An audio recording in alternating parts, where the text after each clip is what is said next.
Dr. R and I are going to try and capture what you feed back to us, and I'm not a secretary, my typing skills are not that great, so just pause between the key things that you say to make sure Leslie's typed it properly. And we're going to use a very participatory approach with microphone sharing as well. So I want you to help me. If you've got the microphone at your table, when you've finished, would you be so kind as to pass it on to somebody else? So we're using that approach. Madame, yes? I want to suggest something to save the time. So maybe if one table already speak, and then if other tables have the same ideas, not to repeat. It's a really good idea. Terima kasih banyak. Thank you. Kapunka. Okay, so I have a group that insisted on being first. And as a trainer, don't you just love those people? Thank you very much. There's a table in front of us, so in front of me. So please share with everybody, and I will try and capture what you've got to say, and then we'll pass the microphone on. And of course, the following groups, it would be just to focus on the things that haven't been mentioned. If you want to say you agree with a point, then just do that, because it's good to know which things everybody agrees on. But I do wholeheartedly agree with you, Katha, that we don't need detail if people agree about something. Thank you. The floor is yours. Okay, thank you very much, Leslie. Yeah, we liked very much the question, and it actually brought out our experiences in M&E. And we would like to begin the presentation by saying the famous quote from Stephen Covey that it is always good to begin with the end in mind. So we were saying that the question is, how could we develop a more integrated approach to M&E, and what should be included? So it should be integrated in the design and plan. So it's more, integration is in the design, M&E follows. So we're thinking it's not an integrated approach, but it is more integrating M&E in the design, meaning that when we do the design, the M&E should already be part of the design. And then we need to engage the different stakeholders for shared understanding of the goals. Have a holistic profile of the beneficiaries for a more integrated approach. There should be openness to change, continuously improving the design and implementation based on M&E information. So I think the key points here are the shared understanding of goals and the theory of change amongst stakeholders. So, and then how should M&E evolve to be more than a functional approach to programs? Strengthen the link of M&E in the design and planning. And then, of course, we mentioned this before, strengthen genuine partnership among stakeholders, adapt a learning and continuous improvement mindsets, openness to constructive feedback. I think that's really one of the issues, right? When we talk of assessment and evaluation, there is what we call a negative reaction. But if we have that kind of mindset, then you know the data and the information that we get from M&E becomes very useful in terms of how we proceed with our activities, with our projects. So we also say that M&E should be part of a mindset. It is a mindset, no? And that means also that in terms of the funding, the investment, M&E should be included in the investment. It's not just an afterthought. That's all. If my colleagues will have additional comments, please. Thank you very, very much. Pass the microphone round. Thank you very much. If I'm typing and I miss something critical, please tell me. Mine's saying mindset change needed. What was the last thing that you just said to me? The M&E is a mindset. And what was it? Continuous improvement and constructive funding. Included in funding. Thank you very much. We have a group over here somewhere with a microphone. Can we have your contributions? Thank you very much. Share with us. Yes, a lot of our discussion was very similar to what has been mentioned, but things I would add in terms of beneficiary engagement. One idea that was brought up was to really evaluate the intervention at a very micro level, getting the stories of stakeholders and beneficiaries. Another point that we discussed a lot in detail was adapting whatever your original approach is to M&E and adapting, and the project in general, but using the findings that you come up with to change the project and to really integrate it throughout the project cycle, including the way that you decide to monitor as well. So being very adaptable and having a very flexible approach from the beginning where possible. Anything else that we... So is that beneficiary engagement at the micro level being really flexible, adapting based on stories from the field? That's it in a nutshell, is that right? Right, and just adapting in general with whatever findings are taken from the monitoring that you are doing. And then just to echo what the last table had talked about, we said that comprehensiveness was also very, very important from the very beginning to assess many different areas that may have nothing to do with the intervention or the issue that you are trying to address, and to monitor those throughout the project. And so kind of looking at many different aspects of the social aspects and other aspects that are not related to the intervention are very important in continuing to develop the project and change it where necessary. Thank you very much indeed thank you for your contributions. I know you didn't have time, but I appreciate what you've just shared with us. Thank you. So do we have the microphone now? Thank you very much. Thank you. Basically, from our group, the importance of social preparation and social acceptance has to be part of the M&E design, partly because this is also the heart of Dr. R's presentation, is that the project should proceed from the perspective of the beneficiaries. More often, it is basically driven by those who fund the project. And primarily, M&E has been some sort of a capture by intellectual elitism. and getting the views from below will really test our assumptions. And this is basically what Dr. Main has shared in the first presentation, that the arrows between boxes are also as important as the boxes themselves. Because in the arrows, you will see the assumptions of people, the risks that could be entailed, and that you will get from the stories from the field. Secondly, monitoring is very important, and primarily we do not assume that the specialists in M&E know it all. And basically, this will also put monitoring as important because you get information in the field and you do some adjustments in your development interventions.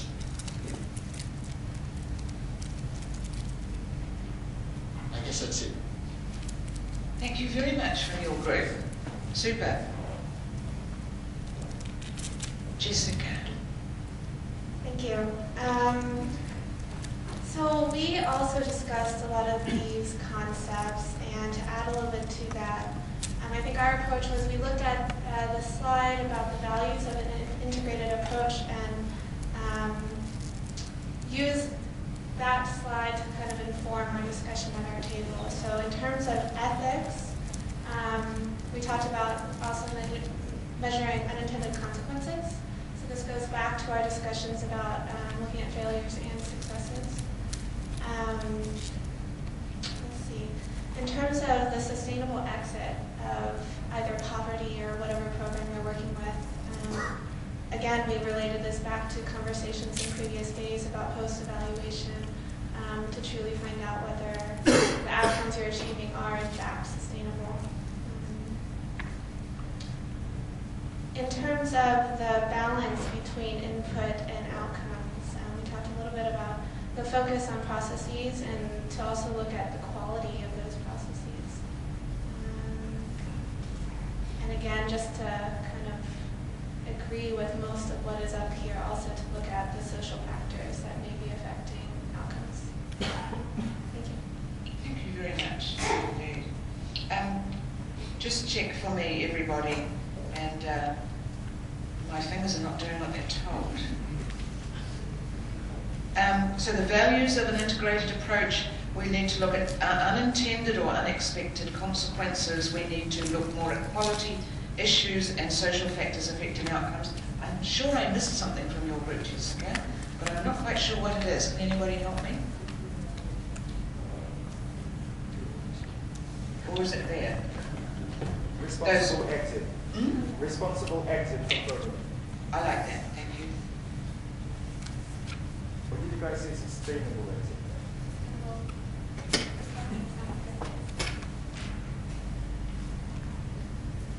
Is that right? EXIT.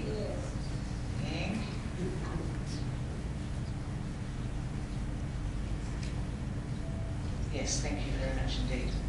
We should say responsible entry approach as well, shouldn't we? Yeah, good. Okay, thank you very much from Jessica's group. And around the room, Mona. Thank you.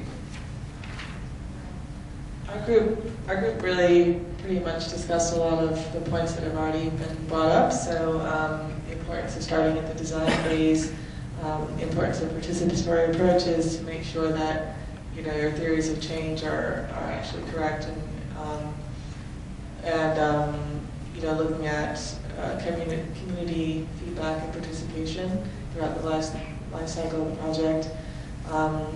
Also, we talked about how the RBM approach already encompasses a lot of the integrated approach as well, and that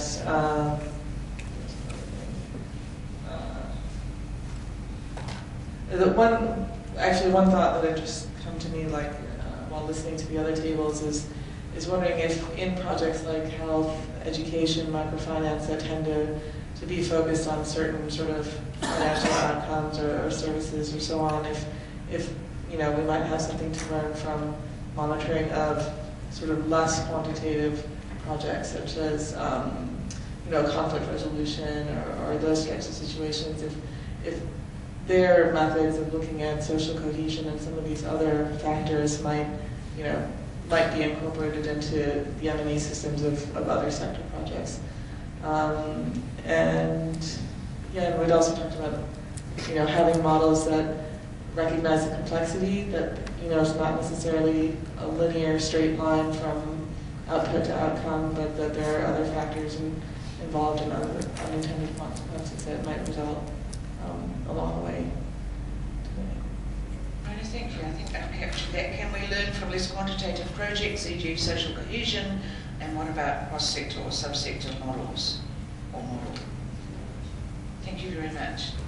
Okay, on to the next group. And I'm very aware that I'm over time, but I really think it's more important that actually, I promised when I'm on, I have promised to give the Cora pen. Where are you? Later you can come and take the bill, and I promise not to go over time, but just joking. Steve, we're with you. Thank you. We took a slightly different approach in that we started rather high level. We first tried to think, why is the question being asked? And what we came up with was that there is a view of M&E which is focusing very much on indicators and reporting, and that is the view which is the non-integrated view. So in a sense then the integrated view would be something which is much broader, which in the way I have seen it, or our group, is very much like we talked about yesterday afternoon. So a more holistic approach focusing on achieving the objectives of the project as the primary goal rather than reporting. And then we would agree very much that how do you get there? It's a question of understanding what M&E is, which is a mindset change. So that very much strengthens what the first group, I think, was saying. How do you do that is not an easy task. Never easy to change understanding and mindsets. but name changes might help. Going back to the original, or an earlier name for log frames was design and monitoring framework, which might help to emphasize that M&E should come in right at the beginning. In program documents, usually you get half a page on M&E, and when the principle is that monitoring, how you will monitor and manage it. Oh, sorry. I want to capture this, Steve. From M&E to design, back to design. To change understanding, mindset.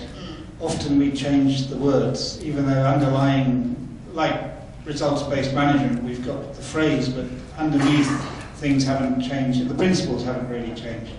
So maybe we need to, if we say, we call it, I think the log frames, some people call them design and monitoring framework, which is a probably more descriptive terminology. That might help.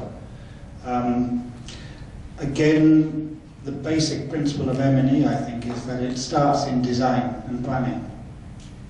And therefore you would expect that program documents, which are the definitions which people start up projects based on those documents, should have more on how projects will not do just M&E, but how they will actually collect information to make decisions for management, to manage the project.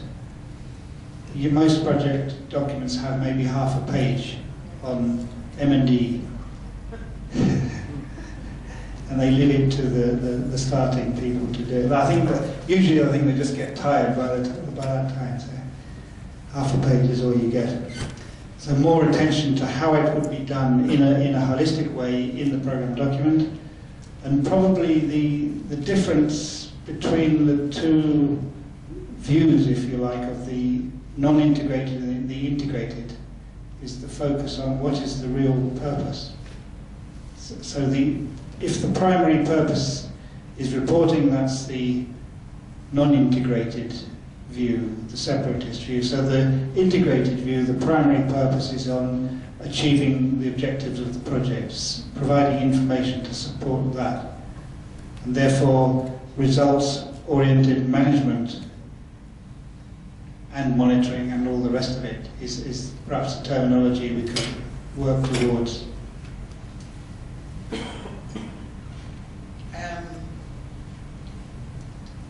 Thank you very much, Steve. So we were quite high level, but we would agree with most, touched on most of the other things as well, participation and involvement of stakeholders. Well, it depends on who also, adding to that, who owns M&E. Well, I think that's the understanding. It's not, the problem probably comes when you have an M&E unit, and they are tasked with a specific bit of M&E, just the data collection, indicators and reporting. That's their primary task. And people then say that is M&E. But functionally, if your purpose is to achieve the objectives of the intervention, the project, then ownership is very much broader. It includes management and many, many different people are involved at all levels. So that's the understanding, and again goes right back to the mindset that we had at the beginning.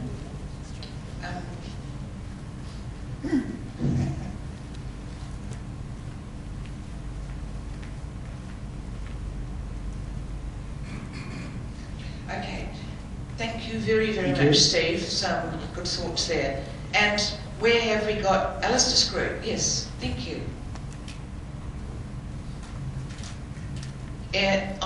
Yes, Alistair, your group have got the microphone first. Please share with us.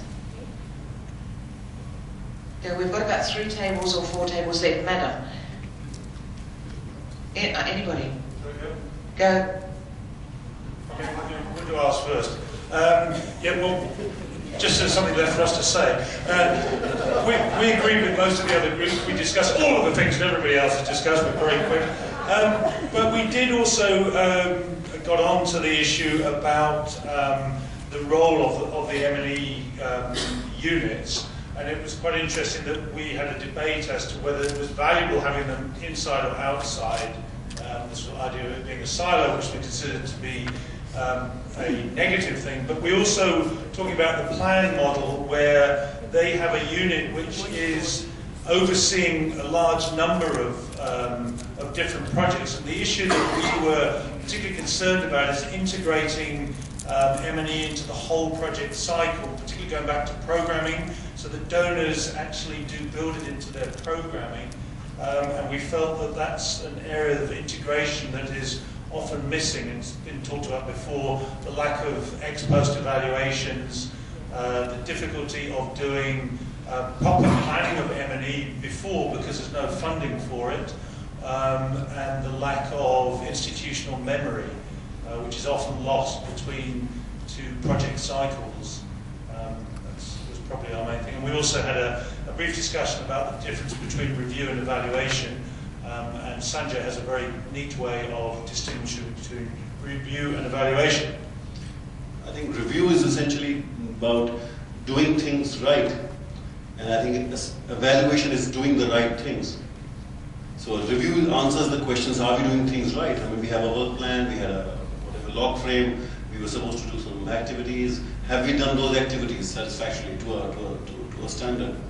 So review looks at, have we done the things right? And whereas evaluation, and very often I think what gets passed off for evaluation is not really evaluation, it's a review. So I think it's important to make the distinction. Thank you very much. Somebody help me. I'm spelling silo wrong. Double L. Oh, yes. My brain went. Okay, thank you. Ladies and gentlemen, you're great help. Okay. I have the last one as well. No. Evaluation is doing the right things. Doing the right things. The right thing, Sanjay. That's causal wisdom from Sanjay. Thank you. It's a question: are we doing things right, or are we doing the right things? Are we doing things right? Question. Are we doing the right things? Are we doing the right things? Doing things right. No? The right things. Yes, that's it. Hooray, she finally got there. Okay, thank you, ladies and gentlemen at that table. Please, yes, Alistair, your table. I won't repeat things that have been said earlier, but just to pick up on the bit about integration or non-integration. One of the things we spoke about here was if you're looking to achieve the social, economic and ethical outcomes, and given the whole range of actors and players that would need to be involved, maybe integration becomes too complicated in practice, particularly in the grassroots, and therefore in terms of moving towards goal achievements, perhaps it's about alignment or realignment rather than integration. Thank you, Alistair's group. Can you just check if we're focusing on social and ethical outcomes, an integrated approach may be too complicated in most complex environments, is that right? And so, maybe we are better to focus on what? Sorry, Alistair. Alignment or realignment of effort, which obviously would include monitoring and evaluation within it. So you point people in the right directions, on the right timescales, and you might hopefully get there in a less complicated fashion. Great, thank you very much for sharing that. Great. Okay, how many more tables have we got left? We're nearly there.